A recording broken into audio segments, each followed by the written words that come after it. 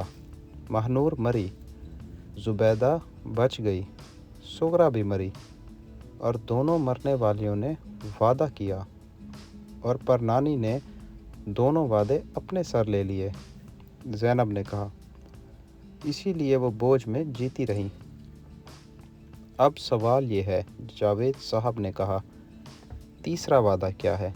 سغرا کا وعدہ اقرار نامے میں لکھا تھا، اسے سغرا کی قبر ڈھونڈنی ہوگی، اس کے لیے دعا کرنی ہوگی۔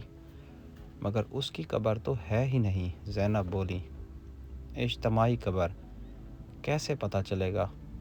ماہنور نے لفافے کو دوبارہ دیکھا، اور ایک اور چھوٹی سی پرچی تھی جو پہلے نظر نہیں آئی تھی، اس نے نکالی۔ پرچی پر صرف 3 الفاظ لکھے تھے، اختر حسین کی لکھائی میں، کیمپ نمبر 3۔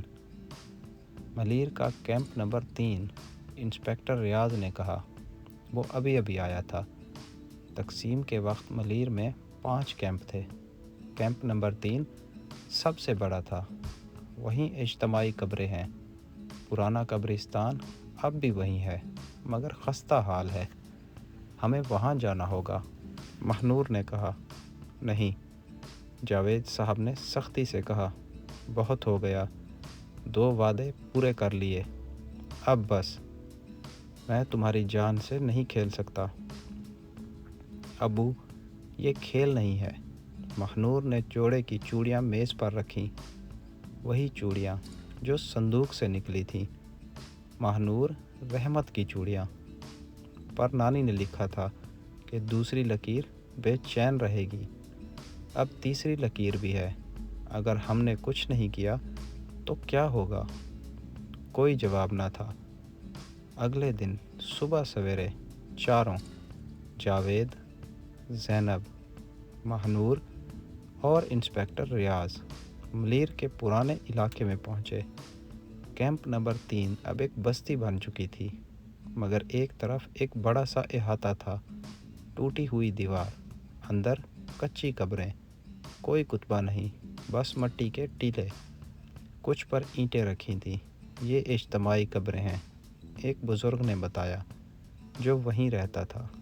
تقسیم کے وقت جو لوگ بیماری سے مرے، انہیں یہاں دفنایا تھا، نام کسی کا نہیں پتہ۔ ماہنور احاطے میں داخل ہوئی، اس کے قدم خود بخود ایک طرف کو مڑ گئے، ایک ٹیلے کے پاس جا کر رک گئے۔ ٹیلا دوسروں سے تھوڑا اونچا تھا، اس پر ایک چھوٹا سا پودا لگا تھا، جنگلی پودا۔ یہاں، ماہنور نے آہستہ سے کہا، یہاں کوئی ہے۔ تمہیں کیسے پتہ؟ زینب نے پوچھا۔ خواب، ماہنور نے کہا، رات کو خواب آیا۔ ایک لڑکی نے کہا، میں کیمپ نمبر 3 میں ہوں، میرے سرہانے جنگلی گلاب ہے۔ سب نے پودے کو دیکھا، وہ جنگلی گلاب ہی تھا، چھوٹے چھوٹے کانٹے۔ مولوی صاحب کو بلایا گیا، انہوں نے کہا، اجتماعی قبر پر غائبانہ نماز نہیں ہوتی، اجتماعی دعا ہوتی ہے، فاتحہ ہوتی ہے۔ سب نے مل کر فاتحہ پڑھی۔ ماہنور نے بلند آواز میں کہا، اے سغرا بنت نامعلوم، ہم تمہیں نہیں جانتے، مگر تمہارے وعدے کو جانتے ہیں۔ تم اپنی سہیلی کو بچانے آئی تھی، تم نے امانت دی تھی، وہ امانت ہم نے لوٹا دی ہے، تمہاری سہیلی، تم بھی آزاد ہو جاؤ، ہم تمہارے لیے دعا کرتے ہیں، اللہ تمہاری مغفرت کرے۔ دعا کے بعد ہوا کا ایک جھونکا آیا، جنگلی گلاب کے پودے نے سر ہلایا، ایک پتی ٹوٹ کر ماہنور کے قدموں میں گری۔ ماہنور نے پتی اٹھائی، اس کی آنکھوں میں آنسو تھے۔ اس نے سن لیا۔ واپسی پر سب خاموش تھے، گاڑی میں کوئی بات نہیں کر رہا تھا۔ گھر پہنچ کر ماہنور اپنے کمرے میں گئی۔ اس نے جوڑا اور چوڑیاں صندوق میں رکھ دیں، صندوق کو بند کر کے الماری میں رکھ دیا۔ رات کو اس نے پھر خواب دیکھا۔ اس بار کھیت نہیں تھا، ایک کمرہ تھا۔ اس کمرے میں 3 چارپائیاں تھیں، تینوں پر 3 لڑکیاں بیٹھی تھیں۔ ایک نے سرخ جوڑا پہنا تھا، ماہنور رحمت۔ دوسری نے سادہ سا سفید سوٹ، زبیدہ۔ تیسری نے ہلکے نیلے رنگ کا کپڑا، سغرا۔ تینوں مسکرا رہی تھیں۔ انہوں نے ماہنور کو دیکھا اور ہاتھ ہلایا، پھر تینوں اٹھیں اور کمرے سے باہر چلی گئیں۔ کمرے میں دھوپ بھر گئی۔ ماہنور کی آنکھ کھلی، اس نے گہری سانس لی۔ دل ہلکا تھا، بالکل ہلکا۔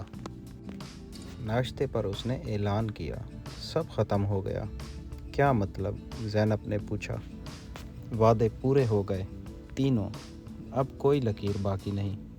جاوید صاحب نے اخبار اٹھایا۔ پہلے صفحے پر خبر تھی، لال بستی میں ماہنور رحمت لائبریری میں بچوں کا رش، غریب بستی کی بچیوں میں تعلیم کا شوق جاگ گیا۔ خبر کے ساتھ تصویر تھی لائبریری کی۔ جاوید صاحب نے اخبار میز پر رکھ دیا اور مسکرا دیے، واقعی سب پورا ہو گیا۔ ایک ہفتہ سکون سے گزرا، کوئی لفافہ نہیں آیا، کوئی خواب نہیں، کوئی آواز نہیں آئی۔ 8ویں دن کی رات کو ماہنور اپنے کمرے میں کتاب پڑھ رہی تھی۔ رات کے 11 بجے تھے۔ کھڑکی پر ہلکی سی دستک ہوئی۔ ماہنور نے چونک کر دیکھا، کھڑکی بند تھی، باہر کوئی نہیں تھا۔ دستک پھر ہوئی، اس بار 3 بار، کھٹ کھٹ کھٹ۔ ماہنور اٹھ کر کھڑکی کے پاس گئی، پردہ ہٹایا۔ باہر گلی خالی تھی، چاندنی رات تھی۔ اس نے کھڑکی کھولی، ٹھنڈی ہوا اندر آئی۔ نیچے فرش پر، کھڑکی کے عین نیچے، ایک چیز پڑی تھی، ایک اور لفافہ۔ یہ لفافہ زرد نہیں تھا، یہ سفید تھا، بالکل نیا۔ اس پر کوئی لکیر نہیں بنی تھی، اس پر صرف ایک لفظ لکھا تھا، شکریہ۔ ماہنور نے لفافہ اٹھایا، کھولا۔ اندر کوئی کاغذ نہیں تھا، صرف ایک سوکھی ہوئی پتی تھی، جنگلی گلاب کی۔ ماہنور مسکرا دی۔ اس نے پتی کو کتاب میں رکھ لیا، کھڑکی بند کی، لائٹ بجھائی اور سو گئی۔ کہانی واقعی ختم ہو گئی تھی، یا شاید۔ اگلی صبح ڈاکیا آیا، ایک اور رجسٹری لایا۔ بھیجنے والے کا نام رحمت خان، وصول کنندہ خاندان اختر حسین، مکان نمبر 17۔ لفافے پر کوئی لکیر نہیں تھی، مگر لفافے کے کونے پر ایک چھوٹا سا نشان تھا، ایک دائرہ۔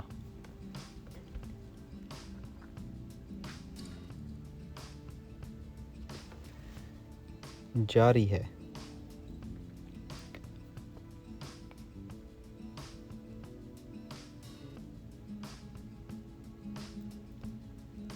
قسط نمبر 5 کا اختتام۔